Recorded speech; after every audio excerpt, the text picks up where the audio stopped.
اور رمضان المبارک کا مہینہ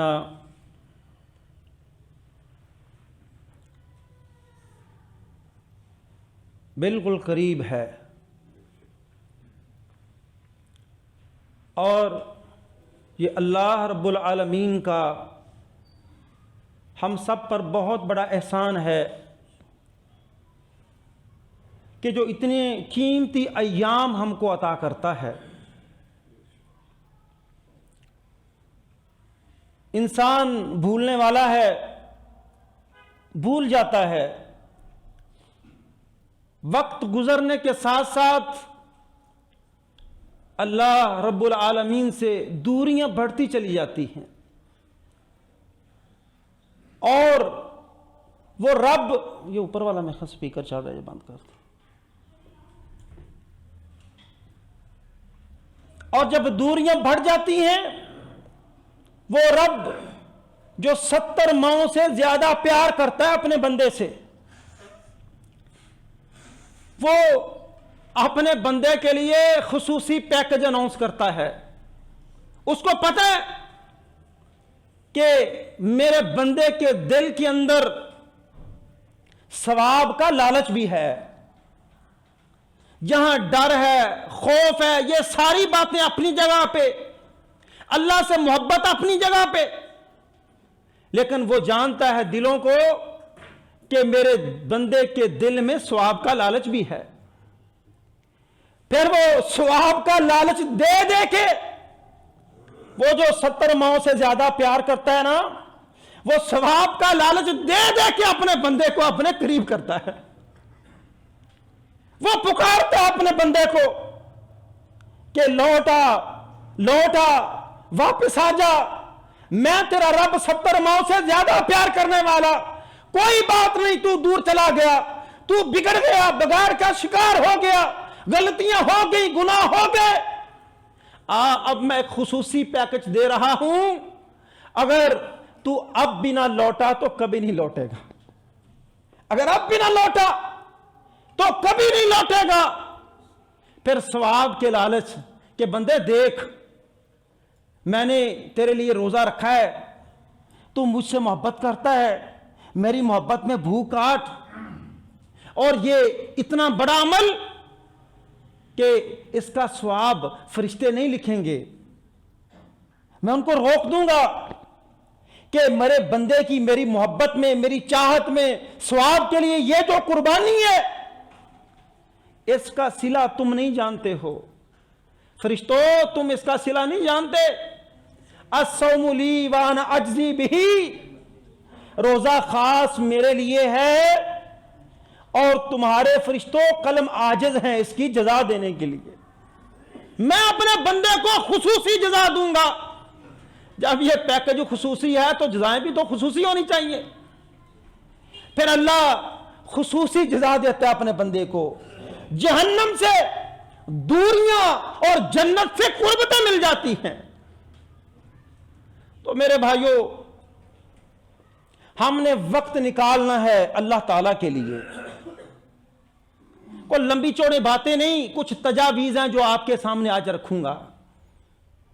ہم نے وقت نکالنا ہے، ایک ہوتا ہے عبادت کرنا، اور ایک ہوتا ہے عبادت کا اہتمام کرنا، دونوں میں بڑا فرق ہے۔ ایک ہے جمعہ پڑھنا، اور ایک ہے جمعے کا اہتمام کرنا، دونوں میں بہت فرق ہے۔ بڑی دنیا بڑی دیر سے جمعہ پڑھ رہی ہے، آتے ہیں مسجد میں، نمازیں پڑھ رہے ہیں، پڑھ کے جا رہے ہیں۔ ایک بندہ وہ ہے کہ جو صبح سویرے جمعے کے دن تیاری پکڑتا ہے، کہتا ہے آج ماشاءاللہ جمعۃ المبارک ہے۔ بعض بیچارے بستروں پہ لیٹے جمعہ مبارک کا میسج کر رہے ہوتے ہیں، جمعہ مبارک ہو، جمعہ مبارک، خود بستر پہ لیٹا ہوا ہے اور عین جمعے کی جماعت کے اندر حاضر ہو جائے گا، اور اس پہ پھولے نہیں سمائے گا کہ آج میں نے تیر مارا ہے۔ اہتمام کیا ہے میرے بھائیوں؟ کہ آپ صبح ہی جمعے کے روز تہیہ کر لیں کہ وقت نکالنا ہے، میں نے کوئی کام نہیں کرنا، مانا کہ آپ کاروباری ہیں، مانا کہ آپ تاجر ہیں، مانا کہ آپ استاد ہیں، مانا کہ آپ کی رشتہ داریاں ہیں، معاملات ہیں، تجارتیں ہیں، بزنس ہے، آپ کی شاپ سے لیکن یہ جمعے کے بعد بھی تو ہو سکتا ہے، اور قرآن نے یہی پیغام دیا ہے کہ جب جمعہ ادا کر لو پھر زمین پہ پھیل جاؤ، اللہ کا فضل تلاش کرو۔ صبح صبح یہ تہیا کر لیں کہ آج فجر کے بعد نہا دھو کے میں نے کوئی اور کام نہیں کرنا، کسی کام نہیں نکلنا۔ بعض بیچارے چھٹی کے لالچ میں نا، چھٹی کے چکر میں آج ایک تو چھٹیاں گھر کے سارے کام پڑے ہیں کر لوں، بیوی بھی ناراض ہے، ایک چھوٹا سا میکے سے چکر ہو جائے، کیونکہ قریب شادی کی ہوئی ہے نا، تو قریب شادی کا فائدہ کیا جو چکر نہیں لگانا، تو ہاں جی چلیں آج یہ کام کر لیتے ہیں، آج وہ کر لیتے ہیں۔ میرا بھائی جمعے تک یہ ہوتا ہے اہتمام کرنا کہ آپ آج میں غسل کریں، خوشبو لگائیں، اچھے کپڑے پہنیں، سورۃ الکہف کی تلاوت کریں، اور کوشش کریں کہ میں اللہ کے گھر میں جمعے کے روز جمعے کے لیے اس وقت آ جاؤں جب مسجد میں کوئی بھی نہ ہو۔ خالصتاً اونٹ کی قربانی کا اجر ہے۔ پھر آ کے وہ نوافل پڑھتا ہے، مسجد میں تلاوت کرتا ہے، وہ اگلی صف میں امام کے خطیب کے قریب ہو کے بیٹھتا ہے، اللہ تعالیٰ پورے ہفتے کے گناہ معاف فرما دیتا ہے۔ کوئی لغو حرکت نہیں کرتا، وہ پورا خطبہ سنتا ہے، نماز اہتمام سے پڑھتا ہے، اور ذکر و اذکار کے بعد وہ اپنے گھر کی طرف چل دیتا ہے۔ یہ ہوتا ہے جمعے کا اہتمام کرنا۔ فرق پتہ چلا ہے جمعہ پڑھنے میں اور جمعے کا اہتمام کرنے میں؟ تو میرے بھائی ہم نے وقت نکالنا ہے۔ کیا کرنا ہے جی؟ وقت نکالنا ہے۔ یہ حدیث میں پڑھتا ہوں جامع ترمذی کی، اور امام البانی نے سلسلہ صحیحہ کے اندر بھی اس کا ذکر کیا ہے۔ وہ حدیث قدسی ہے۔ ان اللہ تعالی یقول، بے شک اللہ تعالی کہتا ہے، یا ابن آدم، اے بنی آدم، تفرغ لعبادتی۔ اللہ کہہ رہا ہے، وہ جو میں نے بولا نا رب بلاتا ہے بندے بڑی دور چلا گیا ہے واپس لوٹ آ، کہیں اتنی دور نہ چلا جانا کہ واپسی مشکل ہو جائے، واپسی مشکل ہو جائے۔ تفرغ لعبادتی، میرے ساتھ ملاقات کا ٹائم نکال۔ ہے تیرے پاس میری ملاقات کا ٹائم؟ یہ تیرا اور جو میرا رشتہ ہے نا، یہ درمیان کے اندر عبادت ہے۔ تو عابد ہے، میں معبود ہوں۔ وقت تو نکالنا ملاقات کا، ثابت تو کر کہ تو عابد ہے اور میں معبود ہوں، اور ثابت ہوگا عبادت کے ذریعے، ثابت ہوگا عبادت کے ذریعے۔ اللہ کہتے ہیں آ ذرا اس رشتے کو نبھا تو صحیح۔ تفرغ لعبادتی، میری عبادت کے لیے وقت نکال۔ املؤ صدرک غنن، میں تیرے سینے کو، او فی روایت قلبک غنن، میں تیرے دل کو غنی کر دوں گا، مالدار کر دوں گا۔ واسد فقرک، تیری بھوک مٹا دوں گا، تیرے دل کے اندر بھوک کا خوف نہیں آئے گا۔ جس کے دل میں، یاد رکھو یہ بہت بڑی بات ہے، جس کے دل میں میرے بھائیوں بھوک کا خوف نہیں آتا وہ کبھی حرام بھی نہیں کماتا۔ کیا خیال ہے جی؟ اور ہم حرام یہ جپے مارتے ہیں سودی چیزوں کو، سودی کاروباروں کو، حرام مال کو، دل میں فقر کا خدشہ ہے، بھوک کا ڈر ہے، بھوک کا خوف ہے۔ وَأَسُدَّ فَقْرَكَ، تیرا سینہ میں غنی کر دوں گا۔ اور آپ اچھی طرح جانتے ہیں یہ آدمی جو غنی ہوتا ہے وہ دل کا ہوتا ہے، دولت سے آج تک وہ غنی نہیں ہوا ہے۔ لیکن یہ ممکن کیسے ہے؟ اللہ کی عبادت کے لیے وقت نکالنا ہے۔ اللہ جانتا ہے کہ بندے کے دل میں خیالات ہیں، کاروبار میں نقصان نہ پڑ جائے، دکانداری بند رہی تو گاہک کہیں اور نہ چلا جائے، آج پارٹی آئی ہے بہت بڑی پارٹی، ممکن ہے پھر نہ آئے۔ یہ سارے توہمات اور خدشات بھوک اور فاقے کے انسان کے دل میں جنم لیتے۔ لیکن اللہ کی دعوت کیا ہے؟